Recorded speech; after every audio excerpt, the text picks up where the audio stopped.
Hey everyone, having a good PonyFest 3, I hope. But here's our World Building 101. I'm Raccoon, Rockstar Raccoon on FimFiction. You guys introduce yourselves. I am Groaning Grey Agony, a longtime dilettante and occasional pony rider. And I am Open Skies. And I don't feel like adding a subtitle. Well, there you go. And Just there's has to be a question different. on the video over there, and she's leaving, I think. But so this is World Building 101, and it's about how to analyze and expand existing challenges, but also how to build new ones. And before we can get into it, we need to ask, what is world building? So world building, I really like to separate into two sections. On the back end, you have this idea of building out a setting for stories to happen in. But on the front end, you also have to, it's a different thing entirely to textually tell the readers all those things in a story. So settings have a lot of parts. They've got laws of physics that are usually different. They've got, they may include magic, or they may include something like Mass Effect Drive, or they may include something completely different. They can have Earth geography or a different geography. You've got all sorts of room for alien biology in a fiction story, or biology that is maybe like the spirits in Avatar and it doesn't make any sense. But otherwise, you've got your own history, your own technology, your own culture. And settings also tend to have plot hooks or themes that you can tie stories into. Because in reality, a setting is just built to tell stories in. So when we talk about setting analysis, we talk about breaking down these different parts and trying to identify these different pieces of it. So your geography, you're going to want to understand like the planet, but not just the planet, but the regions and the biomes and the things that are in those areas. You want to understand the different biology and the different ecosystems that exist on that planet and why they exist the way they do. The kind of technology and why that planet has that tech level, why it might have a different sort of technology than we might see on Earth. Or if it's on Earth, then it's just the technology of Earth, but Earth is still a setting, and we'll get into that later. History and culture are also things you want to understand, and those often shape, because the past shapes the present, you also have history and culture that shapes plot hooks. And those are typically unstable situations or unresolved challenges to the status quo that are going on, or something in the status quo that people might want to break out of. And then finally, you have the themes and recurring setups within the lore, or recurring concepts within the lore that you can often weave into new material. So every setting is built to tell stories, and analysis is basically figuring out what kind of stories it's made to tell. So when we look at Equestria as a setting, because it's a pony convention, we talk about the geography of Equestria because we have these huge maps of everywhere in Equestria.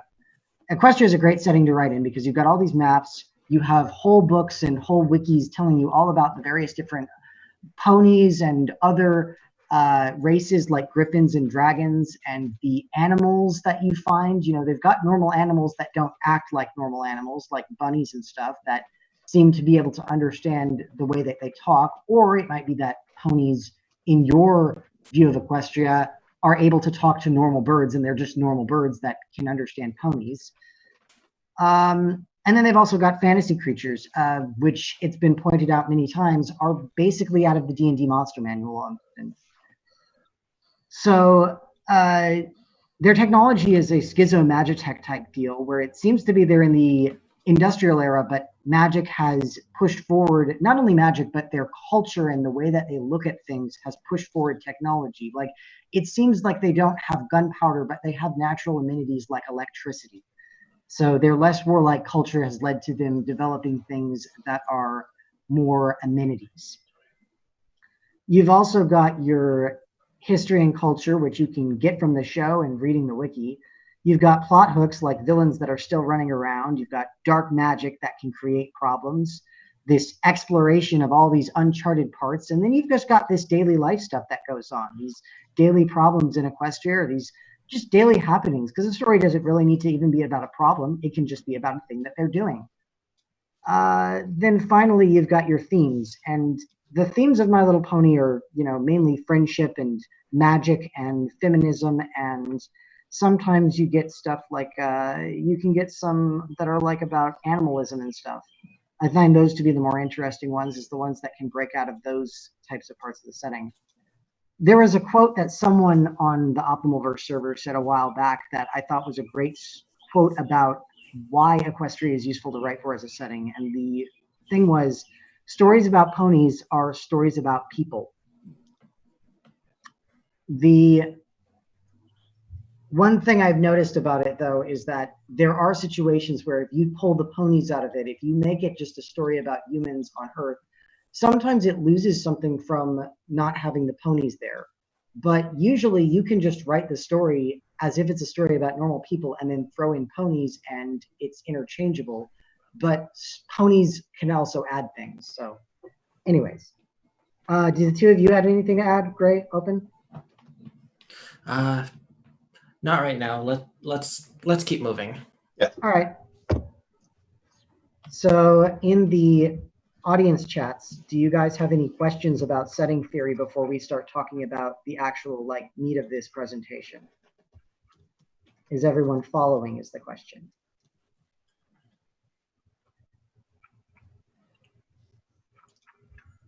I'm glancing around.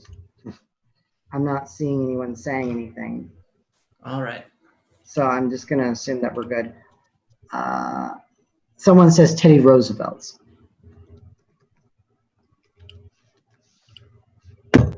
So building on to a setting. Question is, apparently there's going to be a question in Writing Stream questions. Okay, here, yeah, we're like there's a 10-second delay between the stream and us talking, basically. It's kind of annoying. Huh?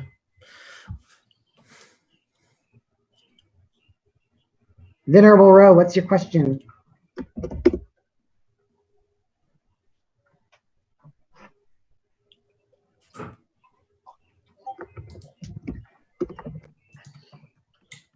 Perhaps the question is the answer. Oh no. Okay, hang on.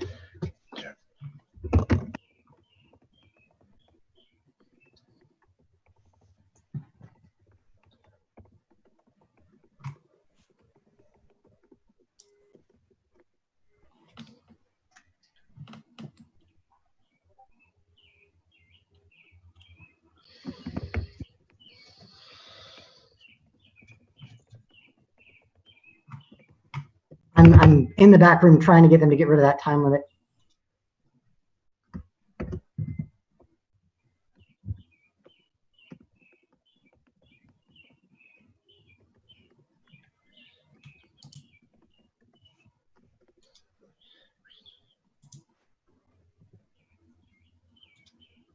Okay, it disappeared on him. I'm going to get that time limit removed. I asked them to remove the time limit.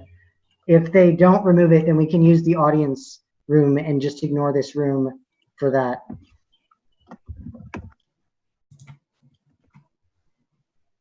In fact, I'm going to do this real quick.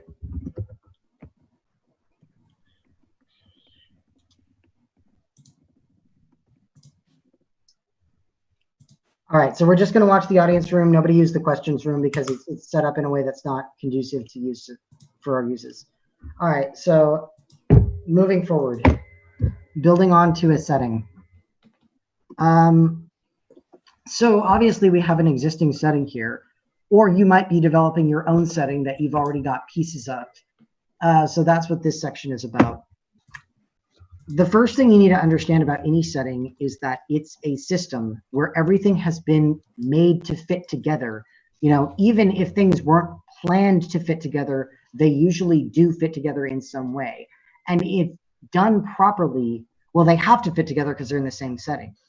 And if done properly, they're not going to conflict with each other. But what you've got to remember is making broad changes can break the world, because if you do something like you add magic to what was until that point a hard sci-fi setting, you break the world.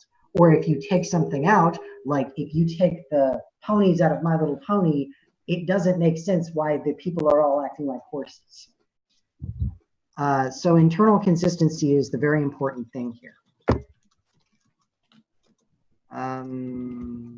What's going on with this slide here? Can you guys see that slide, or is it? I see a loading screen.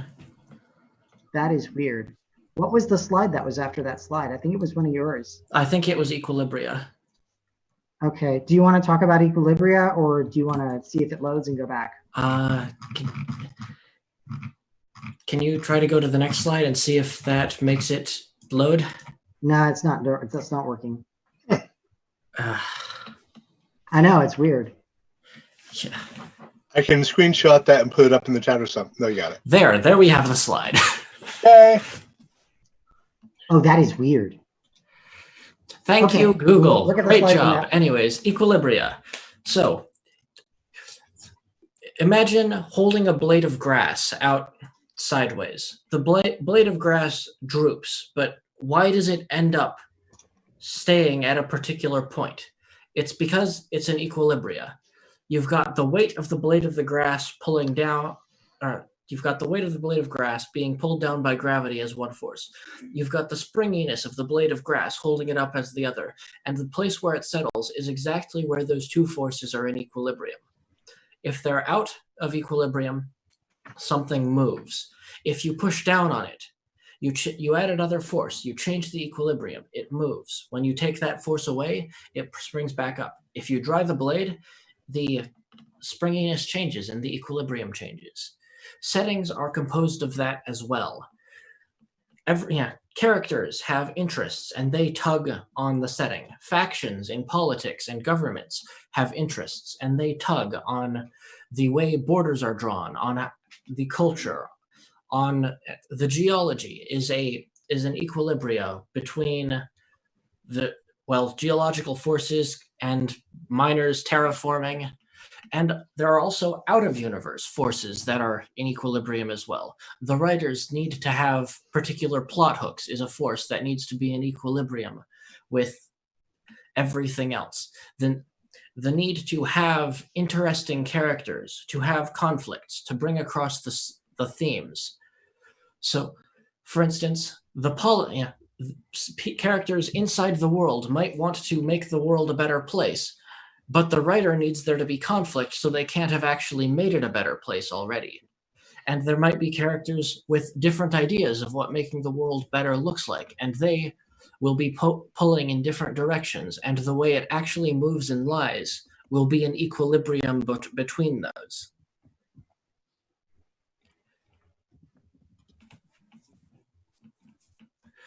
So, I added a thought for you. Yeah, it's useful to be able to look at the setting as the place where the forces balance at the equilibrium, and figure out what forces contribute to that, and how changing those forces would change the equilibrium as the story progresses. So, hardness. Hardness is when the world has rules. When you have physics, when you have laws, when you have principles that the world follows, that you consistently apply. When the mechanics of a setting are comprehensible to the audience, you get engagement out of it. When the audience knows what all options are available to the characters, they can get more, you can get more drama and more tension out of it.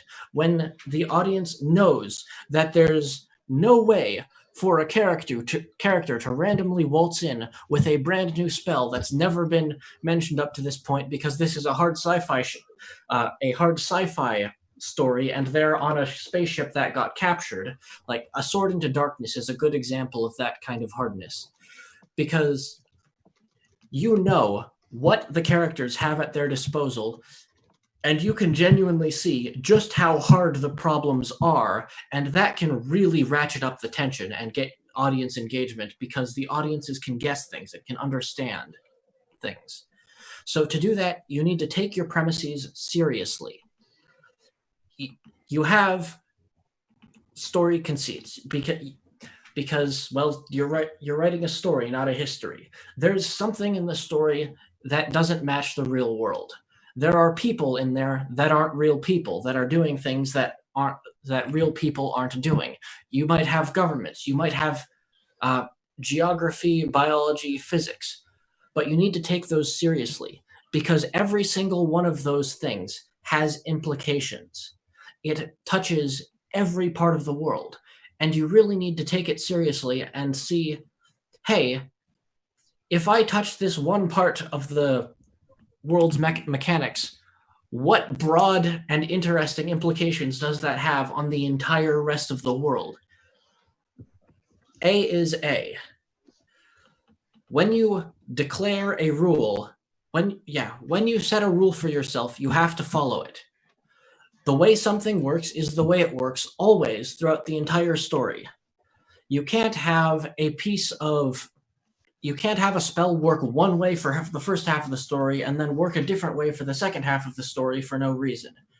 There needs to be some reason for things to change when they change. If there's no reason, they didn't change. Find an expert and listen. The expert knows more than you do about what is real in the real world when you're importing that, and what the implications are of changing something when you change something. In order to make your story not suck for a reason that you don't understand, you need to listen to the experts when they tell you, hey, that conceit, that artistic license you just took has a whole lot of implications that you need to either deal with, explain, or own. So, like in Star Wars, they have starships they have starfighters that behave like atmospheric fighters, and Star Wars owns that. Like they don't pretend that doesn't exist. They own it. It's unrealistic, but they do it consistently. They own it. Know what you can get away with. You can't be perfectly hard about everything. You can't start from real quantum mechanics and work your way up to actual characters by figuring out where every single atom is placed and simulating the physics forward. That's just not a thing you can do. So you need to know where you can cut the corners, what you can get away with, and what genre conceits you can and can't do without breaking your story. What you can get away with depends on the audience and the universe. There are some things you can't get away with because we live in this universe and because this universe has certain properties. Other things, what the audience knows, it is what you can get away with. Math, you cannot ever get away with messing with math. You cannot ever have 2 + 2 = 3. You cannot ever have a new integer between 3 and 4. So there are some playing with that has some really interesting examples, like in 1984, where the main character gets tortured until he is willing to say that 2 + 2 = 5, and it shows just how big a betrayal of reality and the ability to communicate that represents. So don't do that as an author. Maybe your characters can lie about something like that, but you can't fudge that. Physics, only when consistent. Your physics absolutely has to be consistent. You don't need to detail all of it, but it needs to be consistent. It needs to have rules, and the rules need to always apply. They don't need to match real-life rules. They just need to be consistent and be explained, or be comprehensible, be visible. Biology is kind of flexible. Biology is messy and complicated, and most people don't have a super deep understanding of how biology works. But like, things need to have ways to eat, things need to have ways to reproduce if they're naturally occurring. So pay attention to that. Ask an expert if you've got one available. Pay attention to life cycles and food and ecology to set up a deep and engaging setting, because ecology has a whole bunch of equilibria that you can play with to do interesting conflicts. Engineering's about audience familiarity. You can, back in the olden days, you absolutely could not get away with fudging how cars work, how cars break down, how engines work, etc., because the audience knew that. The audience knew how engines and cars worked and what they were capable of. However, nowadays, you can get away with fudging cars a little bit, but not too much. However, stuff like video game mechanics and MMOs, economies, you cannot get away with fudging those, because that nowadays audiences are familiar with that stuff, and they won't be willing to suspend their disbelief of if you say something that's completely stupid about how economics works in an MMO. So don't be Sword Art Online. Yeah, well... Sorry to interrupt, but we actually have to move on really quickly. Yeah. Engineering is usually pretty hard because engineering is about engineering. It's about creative use of the world's mechanics, so you want to be pretty hard. Sociology, that's also audience familiarity. You can't really fudge an audience's own native cultures, but if you're inventing an alien culture, you can fudge a lot. Moving on. So, using real-world facts.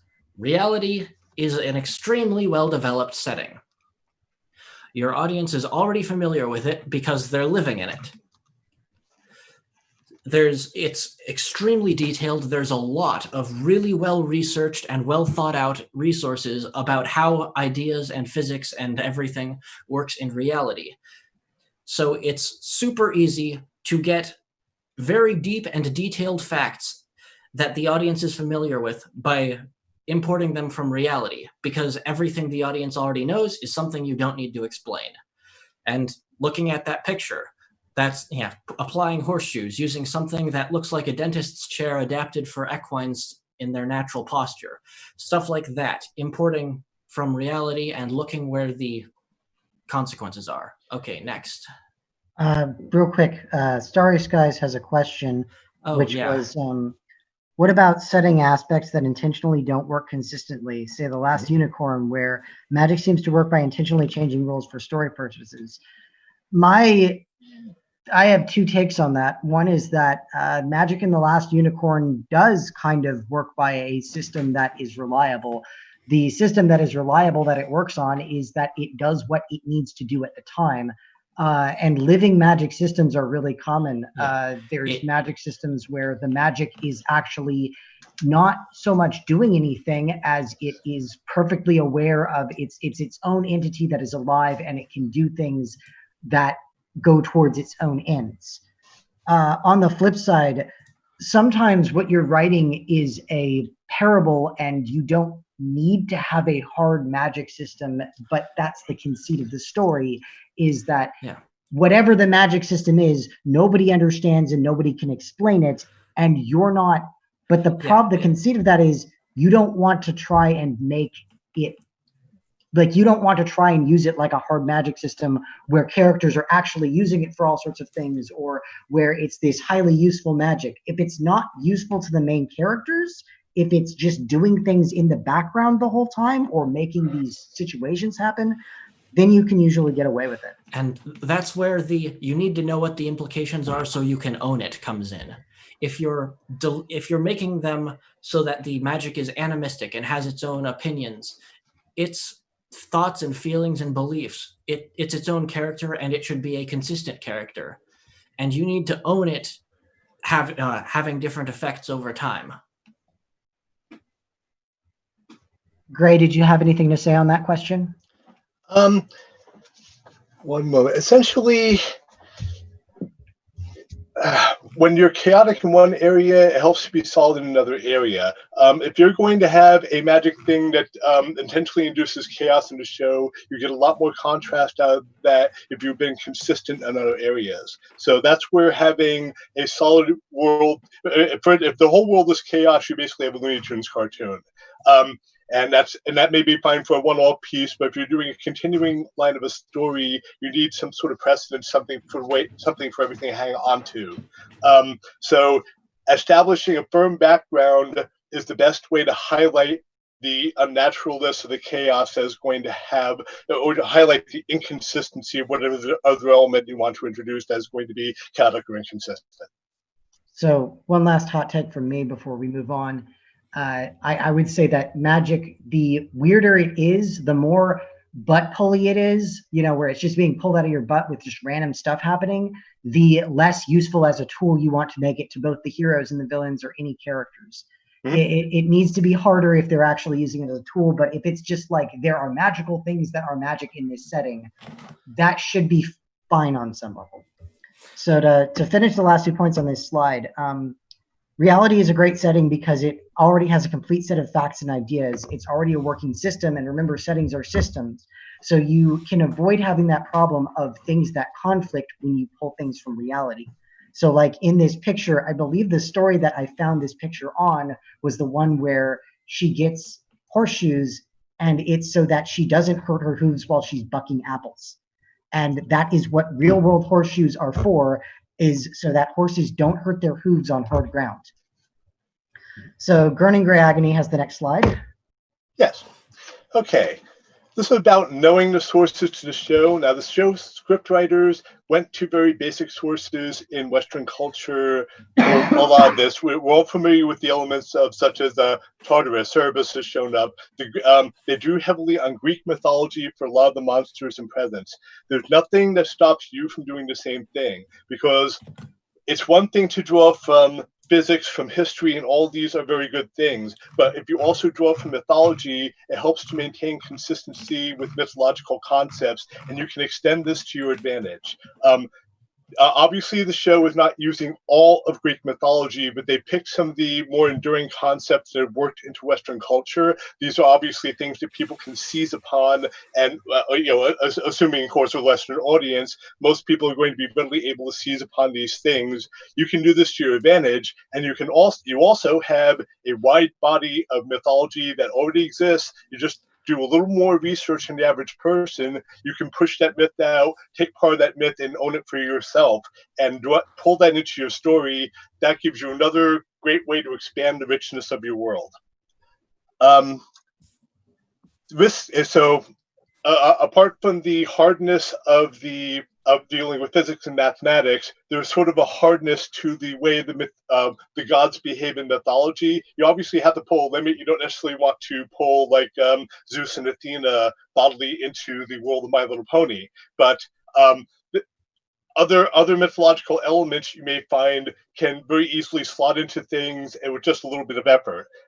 You want to, and as I said, don't just stop at don't just stop looking at the monsters. Look into other myths. Look how Greek culture interacted with other cultures. If they interacted with Proto-Arabic culture, they interacted with the Persians. There are a whole bunch of different stories there. One very good place to look at is the stories of Hardness. A lot of ancient writers you may find to be slow going. Hardness is actually sometimes decried as being perhaps not fully historically accurate, although he has been shown to be really, really accurate about certain things that surprise people later on. But he has a good ability to get into the heads of people and show personalities interacting. And as we said, stories about ponies about people, stories about people can easily be made into stories about ponies.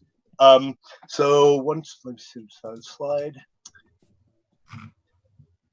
But yes, each new culture mentioned in canon gives you more myths to draw on. We're talking about the Saddle Arabians, so go ahead and look into the go into Arabic mythology and so on. We have 20 minutes left on this presentation, so we should. Okay, let's go. All right. So, how to do research?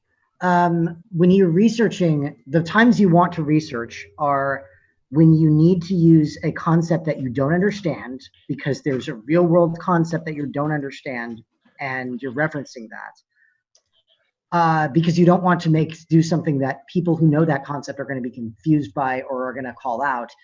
Or when you found something that you think is interesting, either in science or mythology. Like interesting detail about griffins that I know a lot of people pulled on for stories is that in mythology, griffins ate horses. And so the idea of griffins actually being carnivoristic towards ponies and that being a source of animosity is common in a lot of fanfics. So the places you can research for a setting are, the settings fandom, the related fandoms and hobbyist pages. So like if you go into the settings, oh, never mind. I was confused by something in the panel backstage. There. All right, so the places that you can probably get the most out of your research that you can look at are in the settings fandom. So like in My Little Pony, you can usually look at forums or, what's the word? FimFiction has those groups, and the groups are great. Groups are especially great because you can go in and you can ask things like, hey, what do you guys think about this concept? Hey, you guys like this thing. What do you think about this? And you can get a lot of good feedback on that and idea generation. You can also do related fandoms and hobbyist pages for like things like horseback riding if you need to know something about, say, bridles or horseshoes. You can look on Wikipedia and various science journals for any scientific concept you need to pull from. But most of all, like bouncing ideas off your peers is always a great idea. Going into Discord chats, going onto groups and just bouncing ideas. Once again, in the FimFiction groups, you can go bounce ideas off of people there. So when you're trying to world build around an existing setting, one of the things you want to try and do if you want to pull more ideas in is answer unanswered questions, or sometimes they come up. An example that came up on the Magic Continues was, why doesn't Discord just snap things back? So the two problems are that Discord doesn't snap things back in the show, even though he would. You look at it and why doesn't he snap back Twilight's library after T-Rex blows it up? If he can do something like that, why can't he do it? And our solution was to have him try and snap back the castle, and it comes back very wrong. And it's, well, let me just say, it's made of quesadillas, because he was thinking of quesadillas when he snapped it back. And Discord finally just says to Twilight, it's called chaos magic, not do whatever Twilight wants magic. I can't control it like that. So an example that also happened was, how does a field trip get to the Changeling Hive? And in one of my stories, if anyone's ever read, what is it? I Thought You'd Never Ask. Well, the answer is it's way out there, and they have to take multiple trains, and then they have to finally get on this newly built track that goes out to it. So the common pitfalls of world building end up being that you either have too little planning and you end up writing yourself into a corner or a plot hole because you start going way off the rails of what your setting building was, and you start going into places where things within the setting break other things within the setting. Or you get too much planning and you end up making something that's so complex that you never really release it. So my advice is, if you're writing your setting separate from your story and doing your world building separate from your story, you want to do as much as you can to get a working system with points of interest defined, and don't worry about going any further than that. If you need to flesh out parts of your story, you do that as you go. But what you really want is a system that is ready to go to begin with, even if it's not complete. And we'll take a minute here. A companion, a corollary to that, is that you need to be willing to throw out a story you've already written because, oh wait, I can't make the setting work that way and do the next thing I want to do. And you need to be willing to throw out the stuff you already wrote rather than needing to try to retroactively jam extra stuff into the setting that really doesn't fit together. All right, so let's see if we've got any questions here on setting creation. I see Rice is typing. Maybe he's asking a question. We don't know. We don't know. How can we know? That 10-second delay is always such a thing.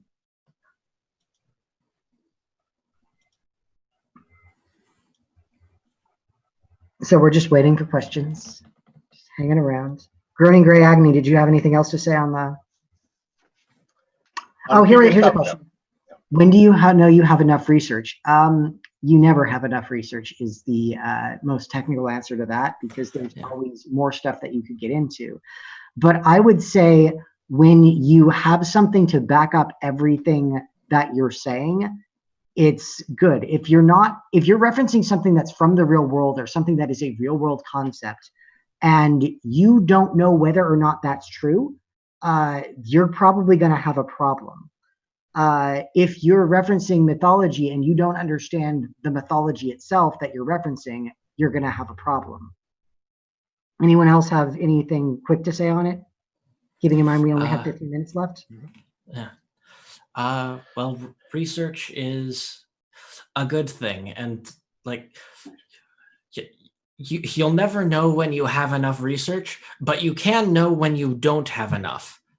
So what you can do is just keep researching things until you stop finding obvious, glaring, low-hanging fruits every time or low-hanging things that you're missing every time someone asks you a question about your setting. Once that stops happening frequently, then you've probably got enough research to write for a bit, and then maybe you'll find something else that you need to research later.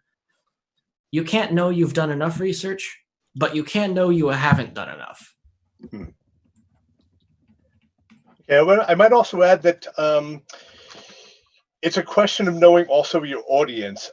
If you imagine you might be writing for a hypothetical audience member, if you believe you've done enough research to justify or that is satisfy or reassure this person that you were doing your job as an author, then you've probably done enough research for the story you're writing.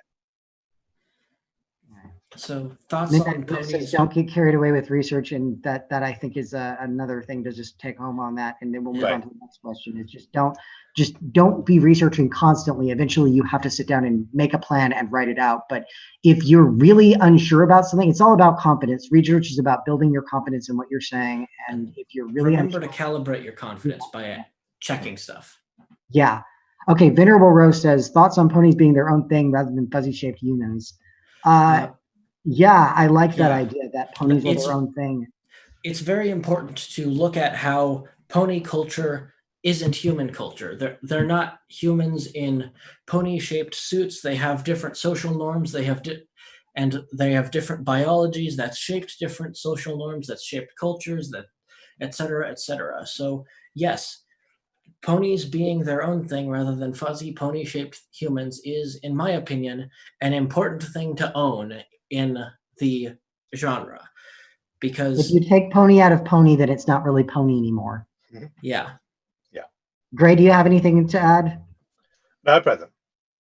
Okay. Question: how much needs to be planned in advance? Asked Dragon Turtle. I think we've kind of gone over that. It's how much do you need to plan in advance? You want to plan enough that you, like, if you've got a setting that a story that is entirely set in one area, if you've got a story that's entirely set in Ponyville, you need to know enough of Ponyville that you're not going to be walking down a street that you know nothing about. You know, you need to have a vague idea of where the different buildings are. You need to be able to tell me about what that place looks like. If it's Silent Ponyville, then you need to be able to tell me about how rusty the buildings all look and how there's that fog hanging over it. Or if it's Ponyville after, you know, the end of the series and it's like in the future, then you need to be able to tell me what's changed in the past 20 or so years. Yeah, Ponyville after the mega spells hit. Oh yeah, Ponyville after the mega spells hit. Anyone have anything else to add, keeping in mind that we only have a few minutes? Not to that one. All right, so Stars is asking, once you have your world built up, how much does your creative process look at for finding out if the world reacts to change? Well, that goes back to the equilibria thing.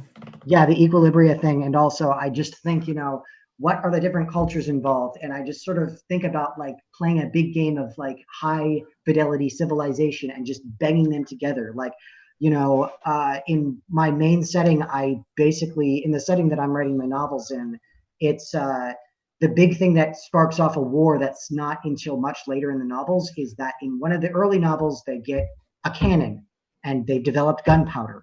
And what does that mean, that humans have developed gunpowder? Well, it means that a few years from now, they're going to go after one of the orc cities. They're going to kill the orcs, and they're going to have this huge war that comes out of them attacking an orc city with a cannon, because that will freak out all of the orcs, and they'll all band together and attack the humans. But anyways, that's kind of what I do, is you just think about like what could this change create within the world? What is the equilibrium, and how does this change upset that balance? And what is the reaction to the upset and the balance? that creates a new balance. All right, so Gray, do you have any thoughts? Not for this, but let's proceed. Okay, so now moving on, now that we've talked about how to build a setting, let's talk about bringing it all across in writing. The first really important thing you need to understand is Iceberg Theory. And that's the concept, is that the reader sees, what the reader sees is only the tip of the iceberg, and the rest of the story, most of what is actually going on is left unstated. And that doesn't just apply to the world building, that applies to your story itself, that you don't understand the reader, you understand more about the characters than the reader does, and the things that they're thinking and the little things in their that's going on in their heads. You understand their motives better than the reader will, but that information is there somewhere. The world is a big place, and the story is just a snippet. An example, the most common example that I see right now of Iceberg Theory is that Dumbledore was gay. And that was something that I don't think she ever wrote in any of the books until like the last few of them. They started having this implication that there was something going on with him and Grindelwald that was more than just, oh, they knew each other, or they went to school together, or they worked together. And, you know, it's not until really the Nicholas Flamel, or not Nicholas Flamel, the Fantastic Beasts movies, that they really start actually pushing that idea. But she had that idea in her head. When you go back and read some of those books, you can see that she had that idea in her head that Dumbledore is gay and that Grindelwald is an ex-lover. But the main point of Iceberg Theory is that what the reader is looking at is only going to be the tip of the surface. You may not tell them, I may tell you there's this big horrible monster that eats heat and it's out in the Arctic and it's super dangerous and it's hunting the main characters, but I'm not going to tell you where it came from. You don't need to know that, and the characters don't know that, so I'm not going to say anything. It's not important to the story. But I all at the same time know exactly how it fits in my world, and I have all this world building that could be pages upon pages of explaining things that aren't explained in the story itself.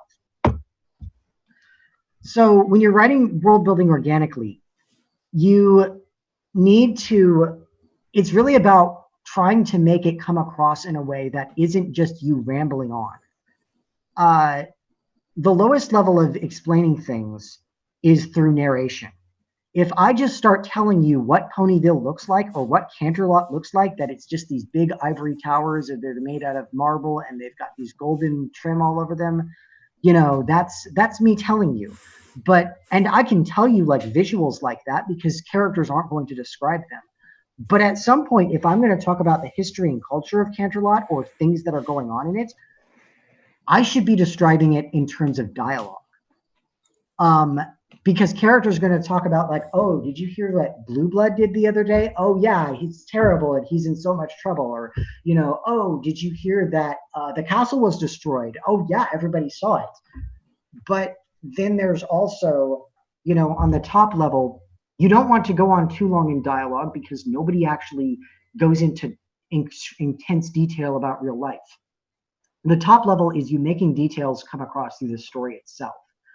I don't need to tell you that there is this high security on the castle. I can just tell you, mention that guards pass every once in a while. I mention guard movements. I mention, you know, how well armed the guards are. I mention them stopping people. I don't have to tell you beyond the guards stopping people at a big gate. If you see the guards stopping people at a big gate, that tells you a whole lot that you can infer about the castle being secure. So, GGA, this is you. Of course. Now, of course, your readers want to see a world of, basically, they're reading your fanfic because the show isn't giving them enough. They want to learn more about the setting they love, the characters they know and love. And you're going to be successful if you satisfy their curiosity to that point. But if you want to give them a sense of wonder, if you want to keep them coming back and hanging on, you don't satisfy all of their curiosity. Give them little hang hooks. Give them things that tap into their childhood inspirations, their dreams, things like that. Give them an active sense of participation in figuring out and learning more about the world. So one of the items we have here is about creating solvable mysteries. Next slide, please.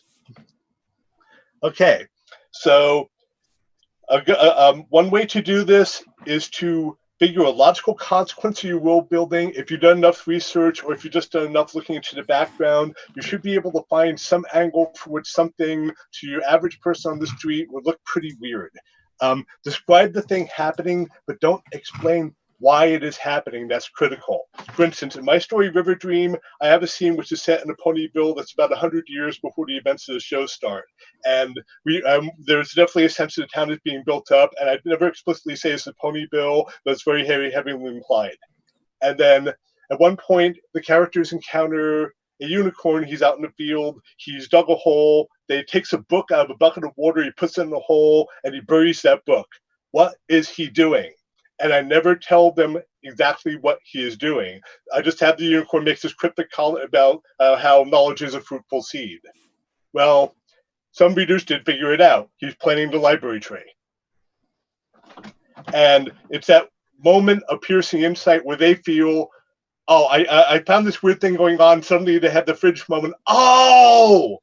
Then you've really made a friend there, and that person is going to keep coming back to your work because everybody loves that. Everybody loves coming across a little fun little knot and pulling it out and going, oh, I got the solution to that, so now they're your partner. And even if they don't, then it's just, at worst, it's just a weird background detail. You don't want to do this too much with major plot points or things that absolutely have to be understood for your plot to advance. Okay, next slide, please.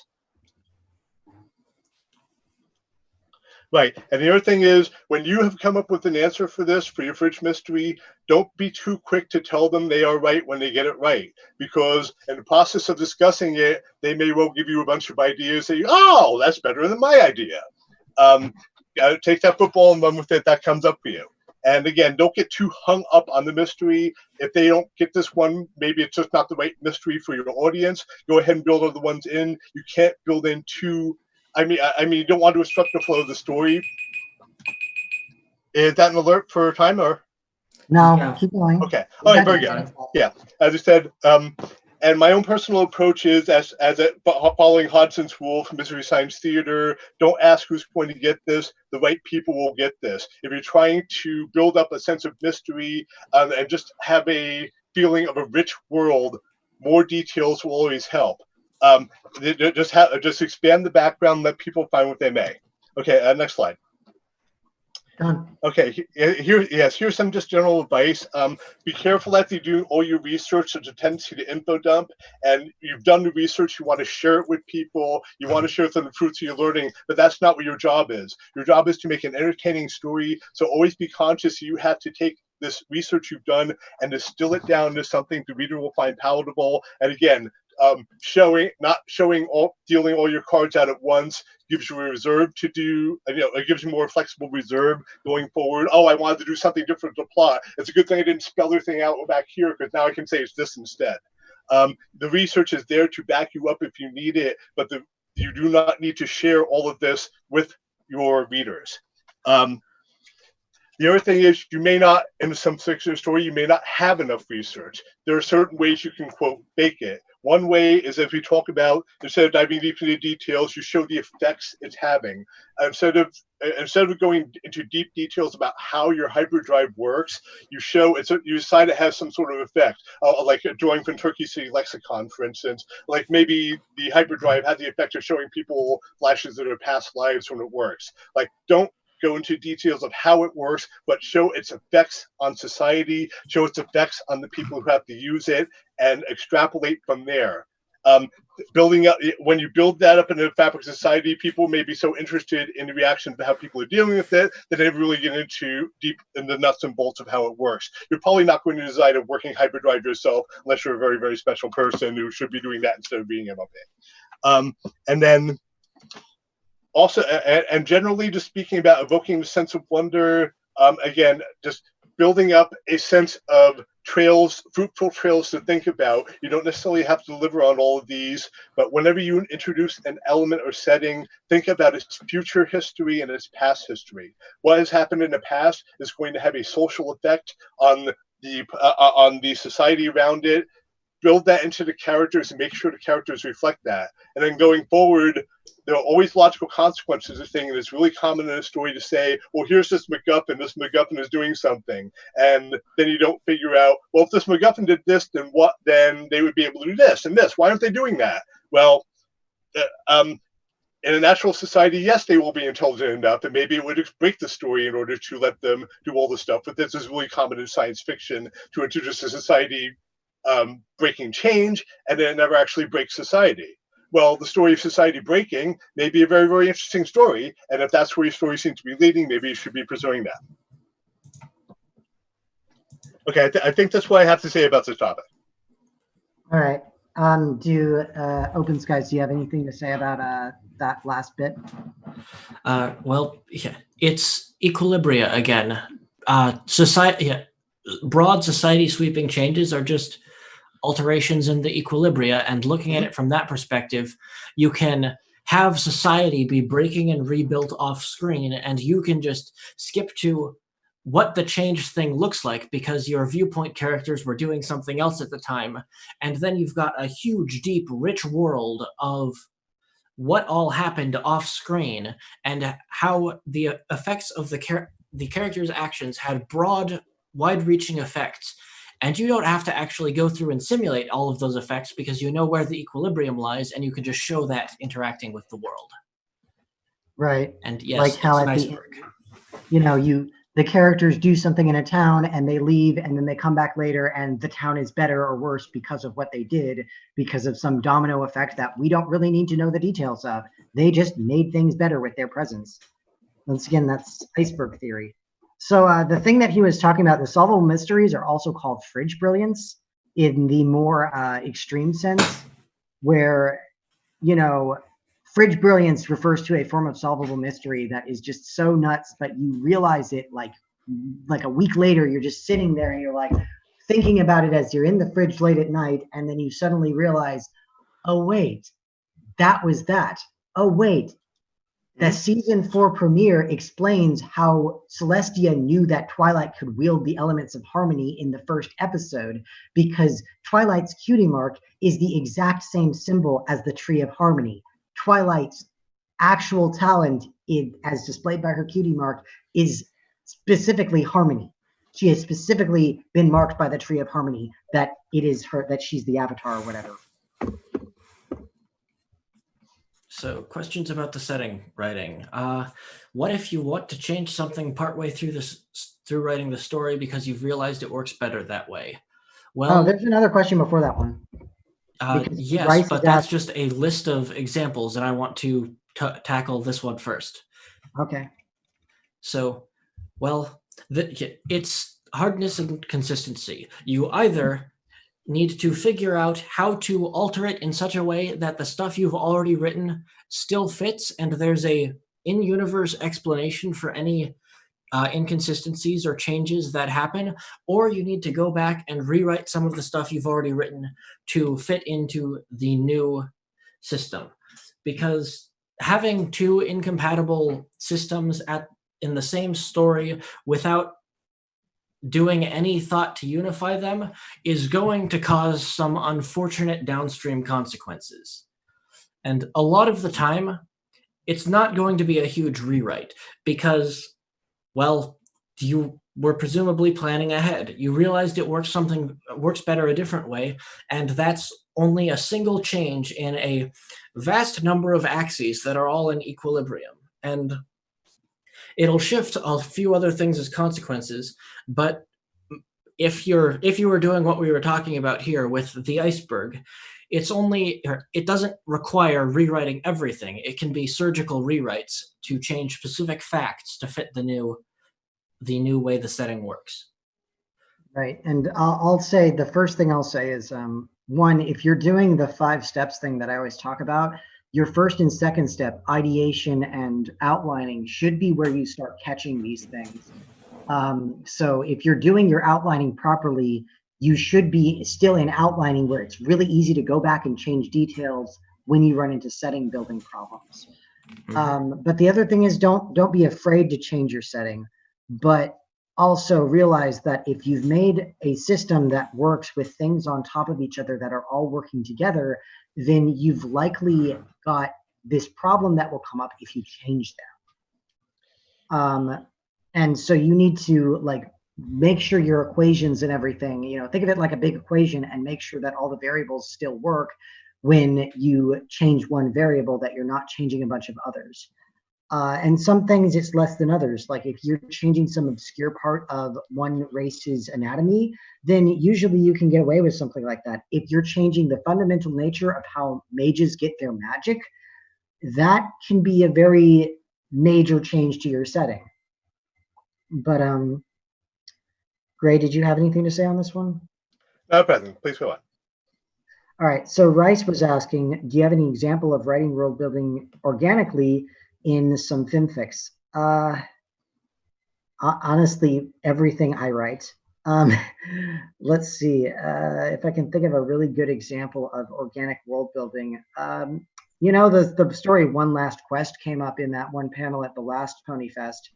I think that's a good example of one, because what they do is they're going everywhere around the world, and as they go places, they just kind of tell you about the places they're going without going into so much detail that, you know, they would never talk about it this way, or they'll just sort of show you things, and they'll just sort of go places, or one character will say, well, where are we, what are the boars like? And, oh, the boars are like this, and you need to do this. Another example of organic world building like that is in the Of the Hive series, the history of the changelings. You don't have anyone, in some of the later stories, you don't have people explaining where the changelings came from, or just narrating it.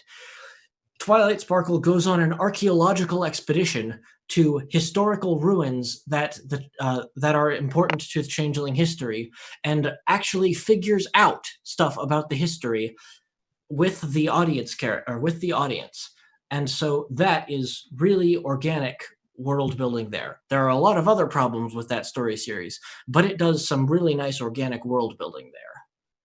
Right, that is a good example of just, you know, if you're letting your audience follow along with you, that's always a good, you know, you make the story, figuring out the world building is always a good way to do world building. In my own stories, with Displaced into Nothing, I have them kind of explaining how these different magical processes work as they go. And then in the more recent chapters, the later chapters that have the fortress that they're in, there's stuff in there like they find a bunch of corpses, just ancient corpses, and they find this place is crumbling and these tapestries have turned to dust. And I'm telling you, by showing you the tapestry turned to dust, by showing you these ponies in robes they're nothing but skeletons and threadbare robes, you know, I'm telling you that there was some sort of other group that wasn't the guard that was here a long time ago. And then finally they get into the basement and they see this crazy, you know, thing with Nightmare Moon and Shub Niggurath on a door. And it's like, oh crap, this is some sort of crazy eldritch cult that used to be there. No wonder the demons are in this room. No wonder the demons have made this the place where they're trying to open up the portal to hell or whatever. Same thing in I Thought You'd Never Ask, where it's just, you just have the characters go on an adventure and you let the world building show itself through the adventure. And you only tell the audience what the characters need to know to go through what's happening, or what the characters are seeing. GGA, did you have any thoughts? Oh, please proceed. Okay. So Venerable Row has a question, which is thoughts on how cutie marks affect technological progress. Blah. I would say well, both ways, right? Yeah, that's pretty broad, and well, I think that's more getting into talking about headcanons than talking about the mechanics of world building, but it's still a really interesting topic. Well, I mean, let's just think about how we would go through thinking about that. Think about the setting as it is and the equilibria in it and how they must look. Think about what cutie marks are as a tool within that setting that they give. Not only do they give every pony a special talent, but they let you know what that special talent is. So if a character's special talent is repairing things, that one repair pony in Rainbow Road Trip, you know what her deal is because she's got a repair cutie mark. So that means that they don't really need to worry so much about figuring out what everyone's best specialization is. And that can be really good for technological development, but it may also render a lot of technological development irrelevant. You don't need to develop, say, managerial science when you can already see, because it's on their butt, it's literally written on their butt, what they are good at. Or so an alternate take to how cutie marks affect technological progress, a different place where the forces balance, is cutie marks aren't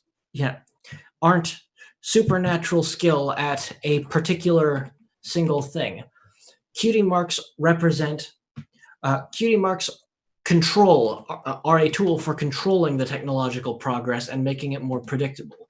A cutie mark happens when a pony growing up has the first huge aha moment, a huge insight that lets them develop a single particular skill faster. Now, and then that locks out that locks them into that. It locks out it locks out the attention and the particular insights needed to progress in other things and grow significantly farther than that. And so a pony with a bread baking cutie mark figures out some very important thing about how to reliably and effectively bake good tasting bread repeatedly, and as a consequence has a much harder time figuring out how to bake cupcakes or how to write a story in the future, because now they're locked to that. And so cutie marks slow down technological progress by preventing further specialization. And so there's a very broad, stable society that changes very slowly, which is very much in the interest of an immortal leader that wants society to be stable and under their control. So I'll note that part of this goes into the fundamental nature of how you think cutie marks work and what you want to say about them, because I kind of disagree with a lot of that. I think there's a lot of evidence in the show that they don't do that, that they don't lock you into one thing. But but there are different ways to look at it here, different flavors you can take and different equilibria it can settle at. Like if you take them, the cutie marks are a single insight that locks you down. That sets up a darker world where you can run stories about breaking free from tyranny and being able to think freely and figuring out new and interesting deep questions. Whereas if you take the cutie marks confer great skills and beyond the ability to figure out ordinarily and don't lock you in, then you've got a setting for a bright world where you can talk about people and ponies being super skilled at various tasks without negative side effects and be able to progress a story that way. And which one of those you want to go with depends on what kind of story you want to write and how you interpret the various parts of the canon. GGA, do you have any thoughts? No, please proceed. Okay. So Starry Skies had a question on, I would say one more thing to Venerable Row. So you've also got to remember that there are science ponies and that they do things.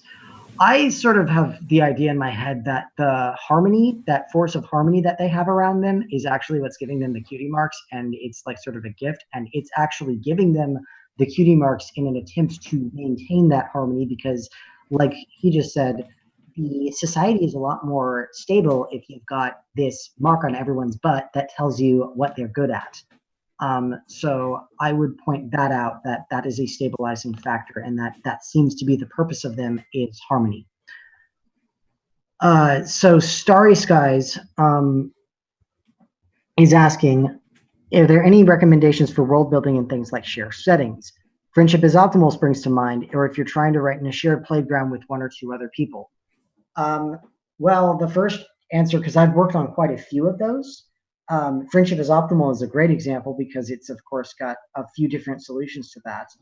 But the ones that I've worked on, it seemed to fall down to a matter of you want to get your core consistent rules and themes of the setting down before anything else. Like if you're talking about a setting of like Dragon, where we had Nietzsche was a major theme, and we had the World of Darkness backdrop as a major way that the magic system worked, that all of these things had to work together, that kept us from having a lot of room to go outside of.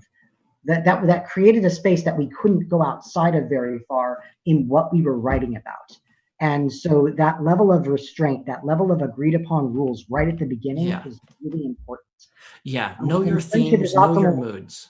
Yeah, Friendship is Optimal is a good example because not only is it set in a very well-known setting, it's set in the real world with real technology, that it's hard sci-fi in that there is only like one thing in that setting that is not technology that we either have or theoretically could have very soon.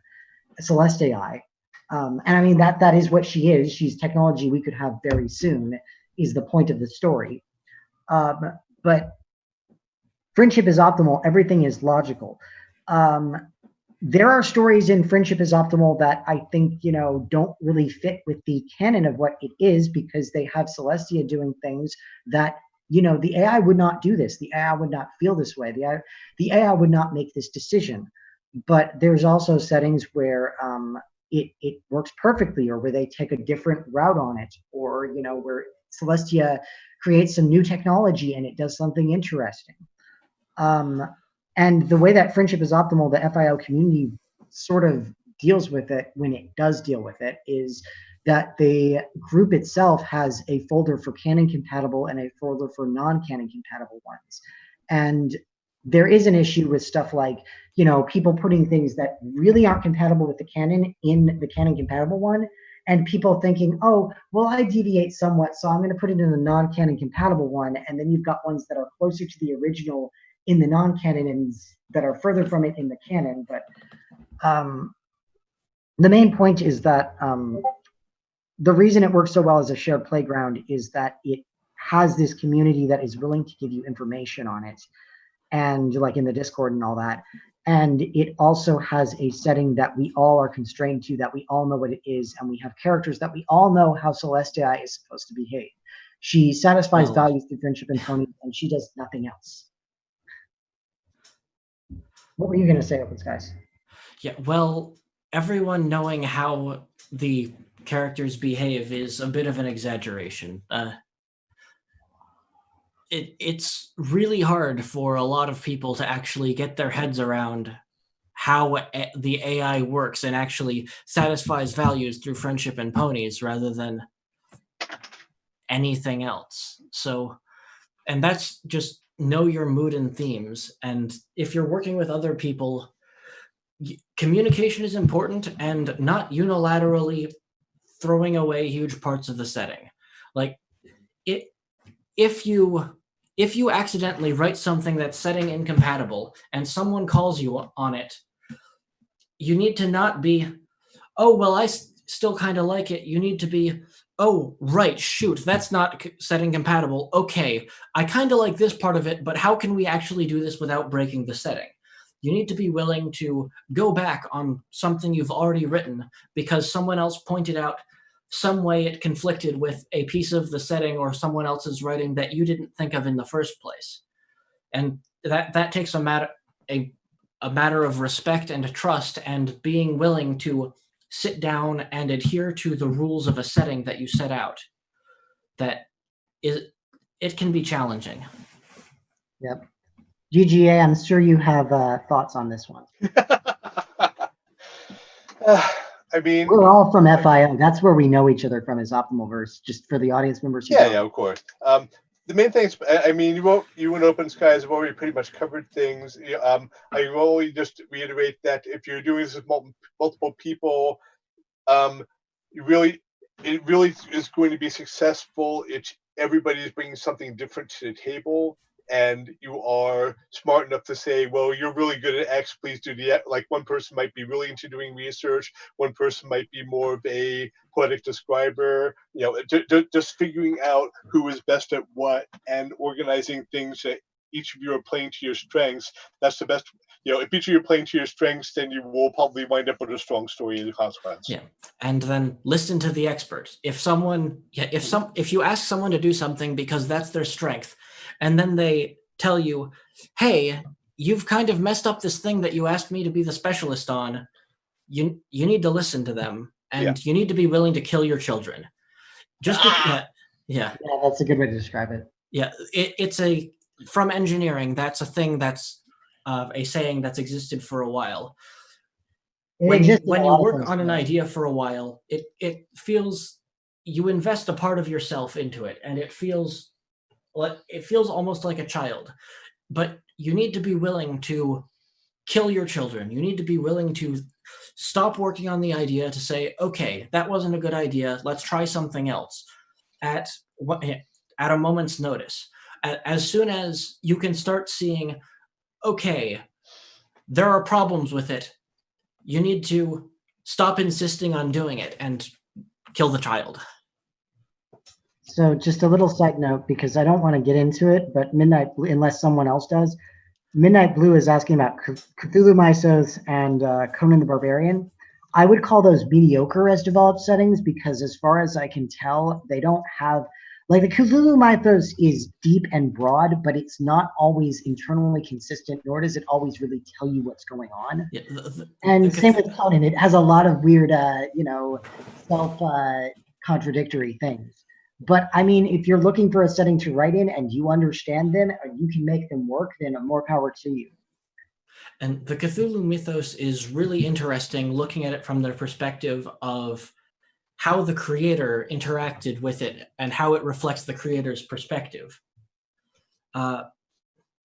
Because, well, Lovecraft had some psychological problems. As a source somewhat close to him said, it's not that he's racist and hates black people. He's just terrified of them because he doesn't know any black people. Lovecraft had a psychological condition where he was deathly terrified of anything that wasn't familiar, commonplace, sensible, and understandable. So he'd have trouble with electric lighting because it's weird and new and unfamiliar. And that comes across in the entire Cthulhu mythos of things that man was not meant to know, of writing weird symbols on a chalkboard, and somehow that is knowledge that allows summoning a light from nothing, and how terrifying that was, and how it drives people insane, and how they'd start talking gibberish whenever they try to understand it. A lot of sci-fi is just people like, oh, new technology, scary. Ugh, you go too far. No, ugh, and make fire. Ugh, you go too far. Yeah. It's Pandora's box, really. It's just all Pandora's box all over again. Yeah, or the skit about Middle Ages Black Mirror. That's a good little video if people want to watch it at some point. Get back to the world building and shared settings. I did want to talk a little more about that because I've been on projects that have gone really well and projects that have gone to the point of literally us swearing and yelling at each other and saying we would never work with each other again. I had a couple projects that ended that way, and the unifying factor in the projects that went really, really bad was that nobody wanted to set down on rules at the beginning. So we started doing stuff like that people got so attached to their own concepts or ideas of other people's concepts, or decided that other people's concepts were their business before they were fully developed. And just stuff like that, where you have to set your rules right at the beginning and keep to those rules. But when people start deviating from them, you kind of have to let them deviate. If they say, we'll come back and I'll make this work. An example of one was I had written something that was a My Little Pony reference in the very early days of the project. And then everyone was like, oh, we want this to be serious now. And I'm like, okay, I'll pull that out. And so I'm going through and rewriting from the beginning in the structure, getting rid of the My Little Pony reference. And then they start complaining, well, the My Little Pony reference is still there. And I say, well, yeah, because I have to rewrite everything to get rid of the My Little Pony reference. And, then eventually I get rid of it, but then they start saying it's still there. And I'm like, it's not still there. I don't know what you're talking about. Then you had weird issues like I would write things and say, this is an interesting idea. This is an interesting idea. This is an interesting idea. And people would actually go on the shared space that we were working in and delete things I had written. And then we actually even had parts where like there were people asking me to send them things and one person started deleting them because this one person on the project just decided they did not like what I was writing and did not want me to write anymore, but they didn't want to say it out loud. And the person who had deemed themselves in charge of the project refused to do anything about it.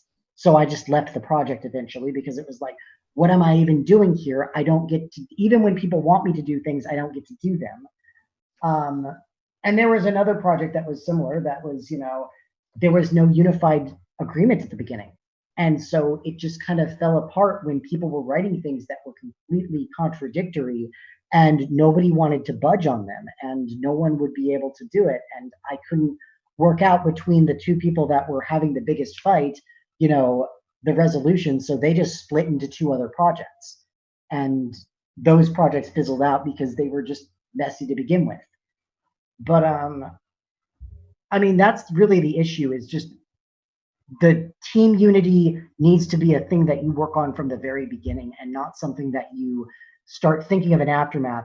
The worst thing you can possibly do, and this happened in the one that I was talking about that I just left the project eventually, was the leader of the project decided that people infighting within the group was good. And I don't know why there are people that think that this is a good thing for groups to have people actually like getting annoyed with each other and actively harassing each other within the group and getting angry about ideas. But that's never a good idea for people to get emotional when they should be figuring things out calmly and working together.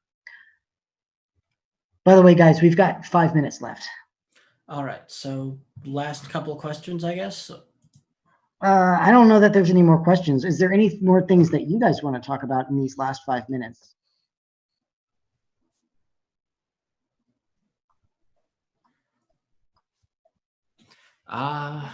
We could talk about this one because this is interesting. Oh yeah, fallacies. Do you mind if I just take this slide? Huh? What? Do you mind if I take this slide, or do you want to talk about it? Let's split it. You can start. Okay, so fallacies are useful for a lot of reasons because they're mainly they're ways that a character can be wrong about something. And I find they're very useful when you're talking about making conflicts with sympathetic characters. For instance, if you want to talk about, say, characters that are following evil gods, that's this sort of just world fallacy where they're thinking that, oh, the gods would not will something that isn't good, so therefore it's good that I'm killing people for these gods. Or they have some idea that, they're going from that, oh, the world should be like how I think it is because I think it's that way because it's good for me to think that way. And not to just inject real quick, show don't tell. Fallacies are how you show a character being wrong rather than tell about what they got wrong. Right. And if you're really smart, you have it really subtly woven into like the big villain speech. Like I wrote one recently where they're talking to this guy they're going to end up having to work with, and he's got a glass of milk and he starts talking about how milk is the symbol of human purity and blah, blah, blah, blah, blah. And I actually got that from like a Nazi speech that I had read, or a Nazi essay I had read that was about that, and from like the 1930s.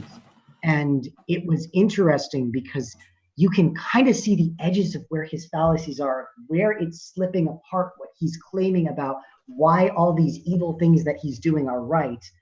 But then you can't necessarily grasp what's wrong with them.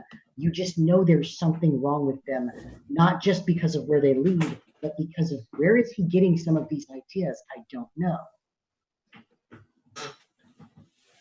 And these are also ways to confuse your readers. Anything you wanted to say about them? Keeping in mind that we have like 1 minute left. The fallacies are some of the ones listed here are really good for dealing with political mistakes. Like just world fallacy comes up in politics a lot. Faulty generalizations and red herrings. Red herrings are a big one, where a character just judges something that's completely unrelated, like genetic fallacy.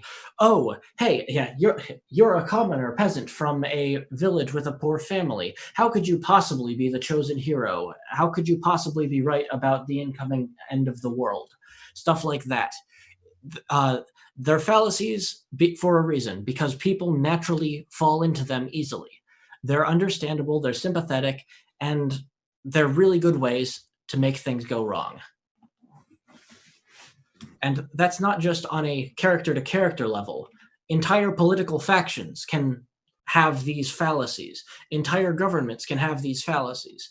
They can shape huge parts of the world, of the culture, of the factions. Right. They're really a basis for arguments and ideology that, you know, it's really a good way to make someone be mistaken about something or wrong about something for the bad guy. Yeah. But we're about to run out of time here, so I need to tell you guys that I'm going to go into Quills and Sofas in a moment here. If y'all are on the writing Discord, it's below the writing is the general writing chat, and I'm going to be in there in a second. And I encourage anyone who wants to keep talking to go in there. But yeah, that's our presentation for you guys, and we hope you enjoyed it. So any last words you guys want to say? No. Well, thanks for coming, and I hope you enjoyed it. Yep. Thank you very much for your time.